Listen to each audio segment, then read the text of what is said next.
In the third year of her marriage to Vincent Bucker, Ann Jenner watched the cracks in their union widen beyond repair. It began with the return of Kimberly Langley, Vincent's elusive first love, the one who had left the country years ago, but never truly left his heart. Since her reappearance in Elmsworth, Vincent's nights grew longer. Work became his constant excuse, and over time a word that stung more than soothed. His mother, Helen Bucker, added salt to the wound. She sneered at Anne behind polite smiles, blaming her inability to conceive for Vincent's growing distance. "If you'd kept him happy, he wouldn't be staying out so late," she once muttered, not caring if Anne heard. Now, Anne sat alone in the dimly lit dining room, the flame of the last candle flickering as the grandfather clock struck midnight. The air was thick with silence until the front door clicked open. Vincent stepped inside, exhausted, yet strangely alight. He paused upon seeing Anne at the table. "What are you doing, sitting there like a ghost, Anne?" he asked, his tone teasing as he ruffled her hair like a child's. Once, that tone would have melted her. Tonight, it froze her heart. He wasn't cheerful because of her. The glow in his eyes came from someone else, the woman whose name had begun to infest every corner of Anne's marriage. Kimberly. Anne had tried to be understanding. Vincent claimed Kimberly had no family in the country, and he was simply helping an old classmate. "Don't overthink it," he would say. But when their mutual friends teased them in front of her, and Vincent never stopped them, how could she not overthink? Still seated, Anne gently swirled the wine in her glass and forced a smile. "Happy third anniversary." Only then did Vincent seem to notice the table. The once sizzling steak had long gone cold. The wax from the candles had puddled at their bases. The scent of rosemary and disappointment lingered in the air. He stepped forward to embrace her. "I'm sorry," he murmured. "Work got in the way again. Once things settle down, let's take that honeymoon we missed. Just the two of us, I promise." She swallowed her bitterness. Just like always. Their wedding had been rushed, more of a business merger than a romantic affair, and their honeymoon never happened. He'd returned to work the very next day. Anne had told herself it was temporary, that love would follow duty, that someday he'd look at her the way he used to look at Kimberly, and now, here he was, finally suggesting the honeymoon he once brushed off. Anne dared to ask, "Really?" Vincent looked down at her, eyes warm. "Really." For a fleeting second, she allowed herself to believe it. He took her glass and downed the remaining wine in one gulp. Before she could react, his fingers cupped her chin, and his lips crashed into hers. He kissed her deeply, intensely, transferring the wine from his mouth into hers. And in that moment, Anne mistook intoxication for affection. She didn't ask why he was late. She didn't ask who he was with. She didn't ask anything. She was still hoping this marriage was real. Alcohol made it easier to ignore the truth. And Ann Jenner had consumed just enough to convince herself that Vincent Bucker's sudden attention meant something real. She barely remembered how they ended up in bed. Only that one moment she was sitting at the dinner table, disappointed, tipsy. And the next she was breathless in his arms, the remnants of wine still on her lips. He was unusually tender, like a man trying to make up for something he couldn't say aloud. The next morning, sunlight spilled through the curtains, warm and blinding. Anne stirred in the sheets, reaching out instinctively for Vincent. But his side of the bed was cold. She sat up and found him standing before the mirror, straightening his tie. Impeccably dressed. Distant. Like the night before had never happened. "Vincent," she whispered. He didn't look at her. Maybe it was the afterglow that made her bold. Or maybe, after 3 years of feeling like a placeholder, she finally cracked. "You need to stop seeing Kimberly."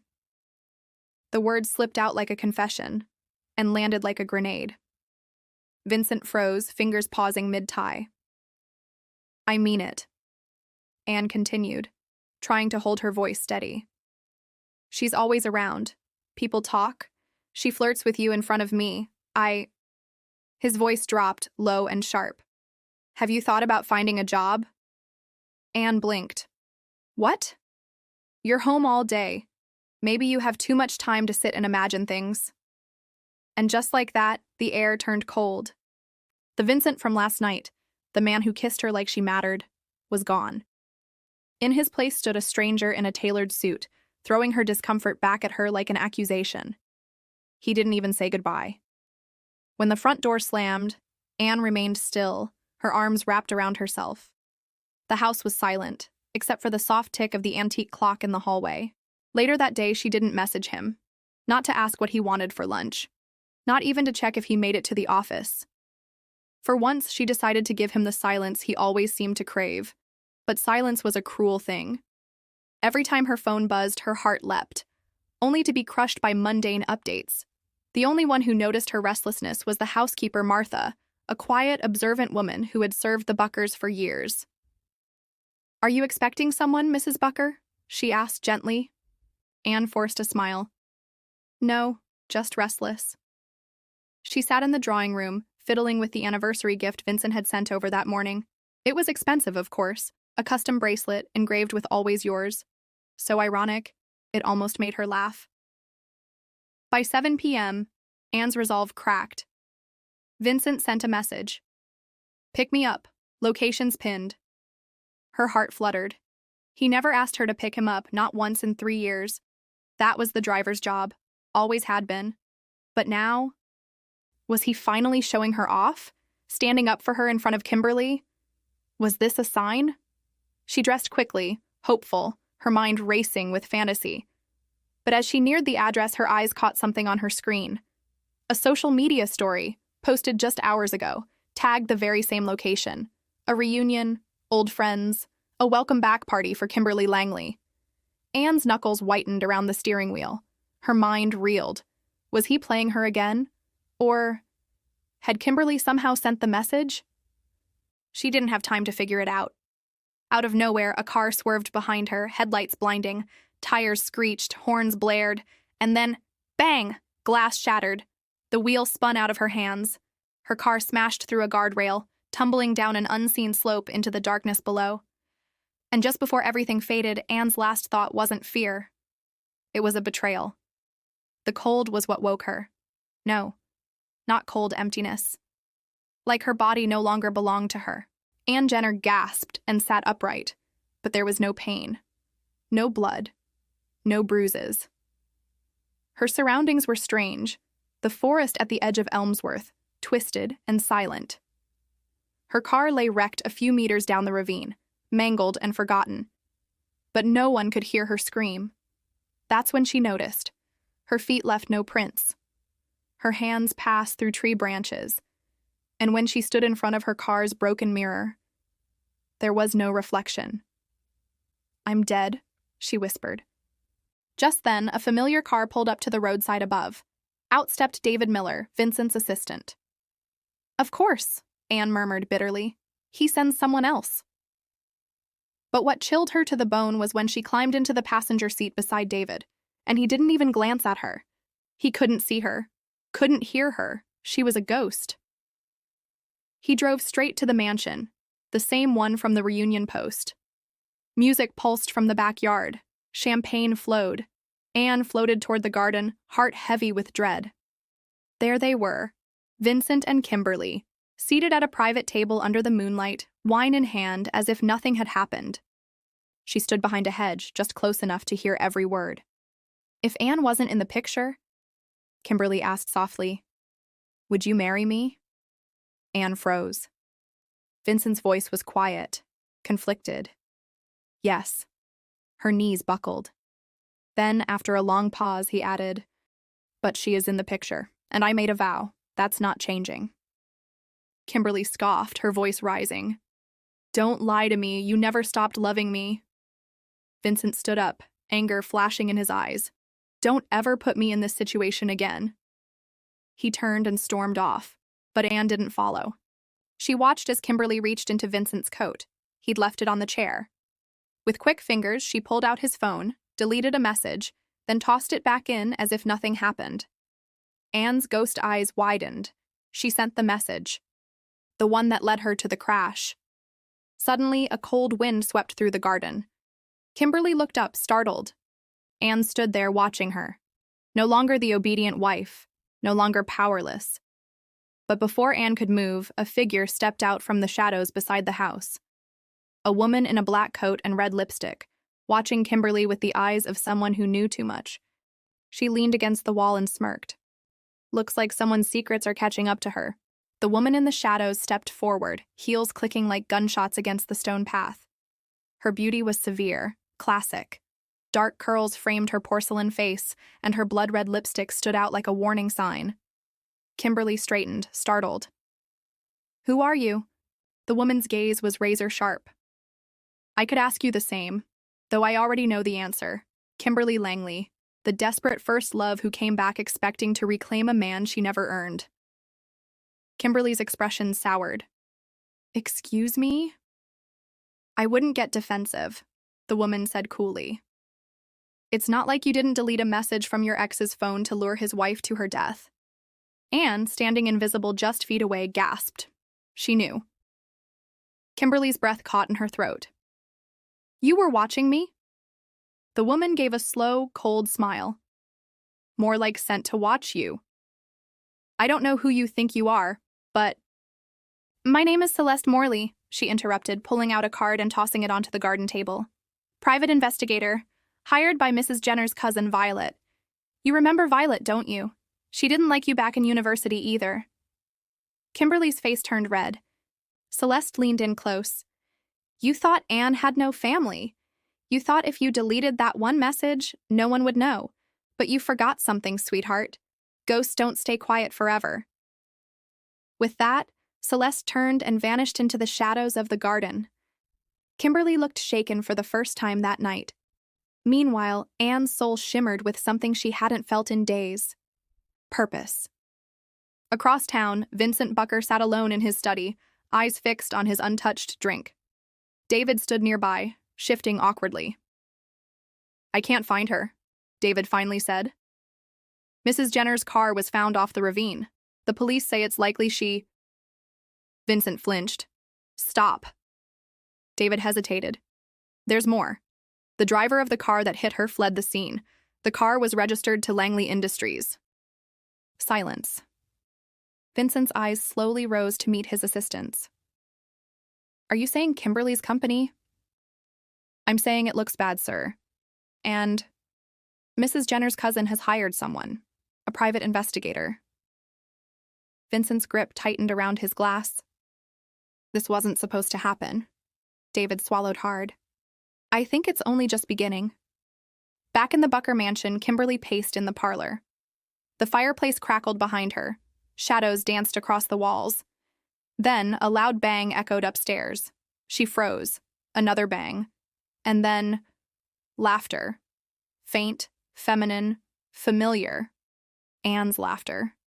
Kimberly turned pale, backing toward the staircase. "Who's there?" she shouted. No response. The portraits in the hallway flickered. The chandelier swayed. Kimberly turned and ran up the stairs. And then she saw it. On the mirror outside the master bedroom, scrawled in fog. "I saw what you did," Kimberly screamed. Downstairs, Martha, the housekeeper, calmly stirred her tea. "She's here," she whispered. The butler, an old man named Rupert, nodded grimly. "She won't leave until justice is served."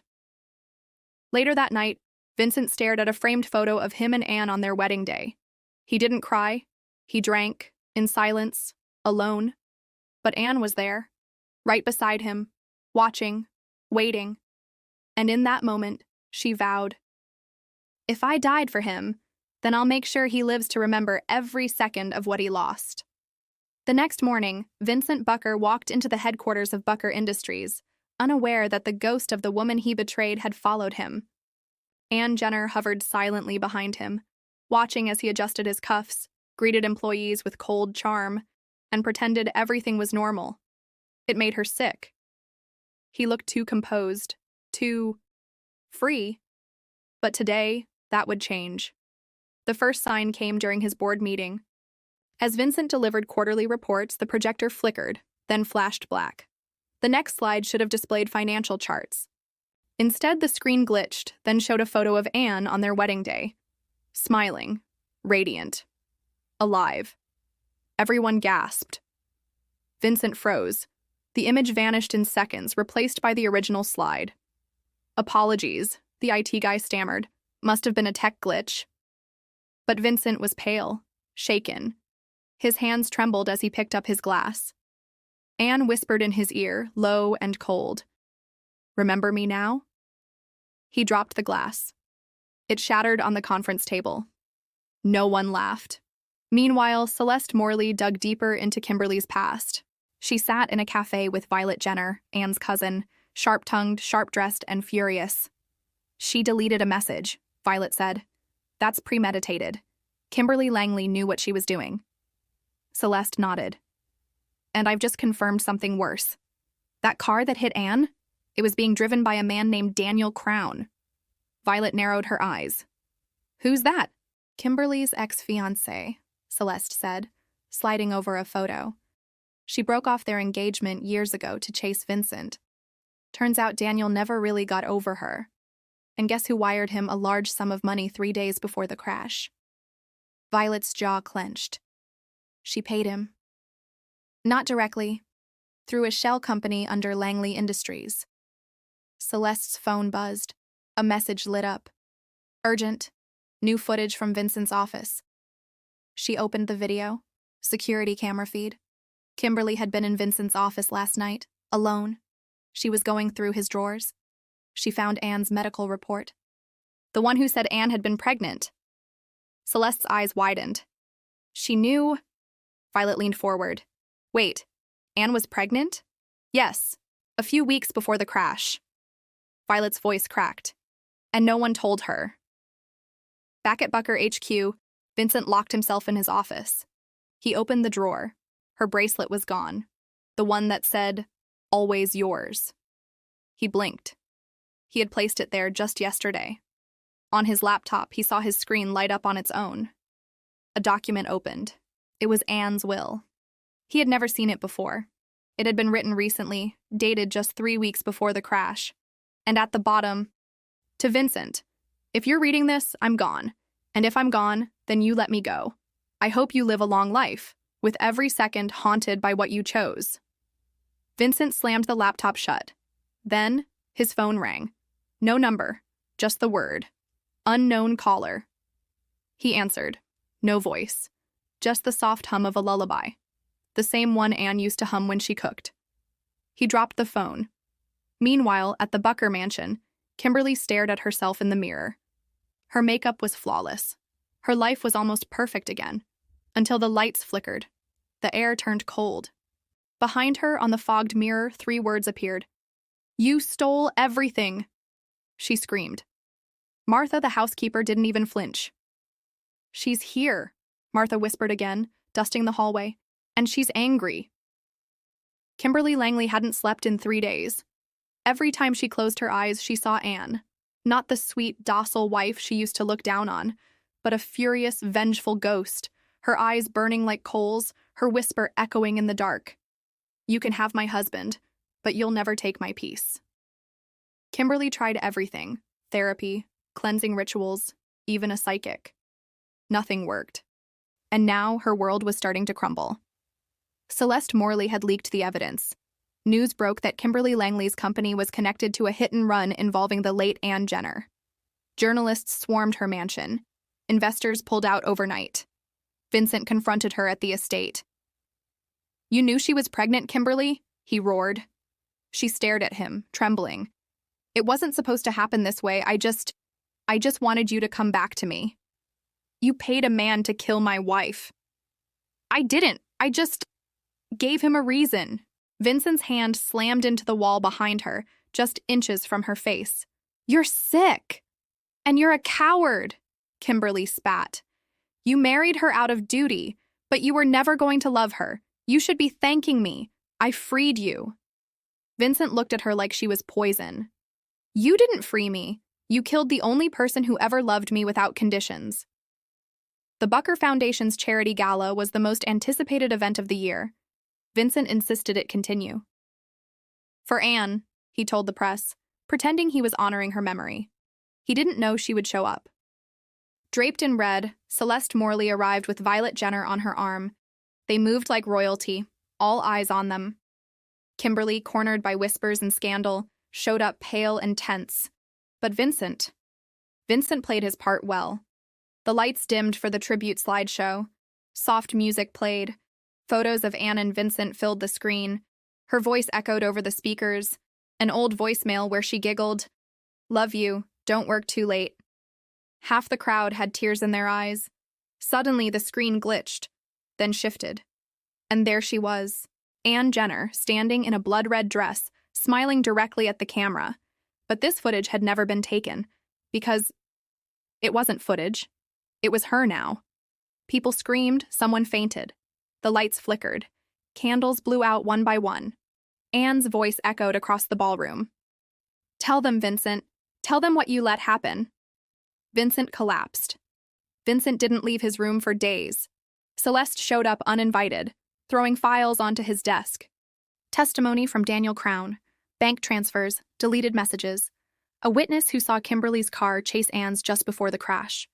You want to keep pretending, or are you ready to tell the truth? Vincent barely looked up. It's over. No, Celeste said coldly. You're just getting started. She died because you couldn't protect her. Now you're going to fix it. Meanwhile, Kimberly tried to flee the country, but at Heathrow she was intercepted by the police. And Anne. In the restroom, Kimberly saw her again. The lights flickered. The water ran red. And in the mirror, Anne stood behind her. Say goodbye, Kimberly. Kimberly screamed, collapsed, and was dragged from the airport screaming about ghosts. She was committed the next day. It was Vincent's turn to speak publicly. He held a press conference. My name is Vincent Bucker. I have failed as a husband, as a leader, and as a man. My wife, Anne Jenner, died because I didn't protect her, because I let someone with an unresolved obsession near her. I allowed it. I enabled it, and I will live with that forever. He stepped down as CEO, donated everything to the Anne Jenner Foundation, established by Violet and Celeste for women affected by emotional abuse and gaslighting. Then, quietly, he moved into a small estate by the lake, alone. He sat by the water each morning, staring at the horizon, hoping for peace. Sometimes when the wind rustled just right, he'd hear her voice. I forgave you, but I'll never forget you. A year passed. The city had moved on. But some nights, at the Bucker mansion, now empty and unsold, the staff swore they saw a woman on the balcony, wearing white, hair blowing in the wind. Martha still visited to clean once a week. She's still here, she told Rupert the butler. And far away, Celeste sat by Anne's grave, sipping wine with Violet beside her. You think she's watching us? Violet asked. Celeste smiled. She's not watching. She's protecting. And in the distance, unseen, Anne stood among the trees. She had no chains, no anger left, only a quiet smile, and this final vow, I am not gone. I've just become the justice they'll never forget. 2 years had passed since Anne Jenner's death. The Bucker mansion had become a cursed property. No buyers, no renters, no renovations. Rumors spread like wildfire. She still walks the halls. Don't look in the mirrors after midnight. Leave a candle in the West Wing or the screaming starts. The staff refused to enter after dark. Even Rupert, the butler who had served for decades, resigned. Martha? She stayed. Every Wednesday at 6 p.m. she lit 3 candles, placed Anne's favorite tea in the sunroom, and said aloud, He sees now. You can rest. But Anne never came. Not because she was gone, but because someone else had arrived. Meanwhile, in a psychiatric facility across the countryside, Kimberly Langley sat staring at the wall. Her once golden curls were now lifeless. She hadn't spoken in months, until today. The nurse dropped her clipboard when Kimberly suddenly whispered, She's here. They rushed in. Monitors went wild. Lights flickered. Security footage later showed a shadow, tall, feminine, still, standing at the end of Kimberly's hallway for exactly 33 seconds, and then Kimberly flatlined. No cause of death, no trauma, no explanation. But at her funeral, no one cried. Only one woman showed up. Celeste Morley. She placed a white lily on the coffin and said, "Rot alone," and walked away. Back at the estate. It was storming that night. Vincent, alone in the lake house, walked out to the dock. He looked older, weathered, a man swallowed whole by guilt. He spoke to the wind. "I don't expect forgiveness, Anne, but I see now. You deserved more than I ever gave. More than this world gave. If I could trade places, I would." A breeze lifted the edge of his coat. He felt a hand on his shoulder, warm, familiar. He turned, slowly, and saw her. Anne, not angry, not ghostly, just peaceful. Her smile was soft. "I never wanted your suffering," she said. "Only your truth." And for the first time in 2 years, Vincent wept like a child. Anne leaned in, kissed his forehead, and whispered, "Goodbye, Vincent." Then she disappeared. Forever. 1 year later. The Anne Jenner Foundation opened its new shelter for emotionally abused women in Elmsworth. A marble statue stood at the entrance, Anne in her red dress, looking forward, head high. Violet ran the foundation with pride.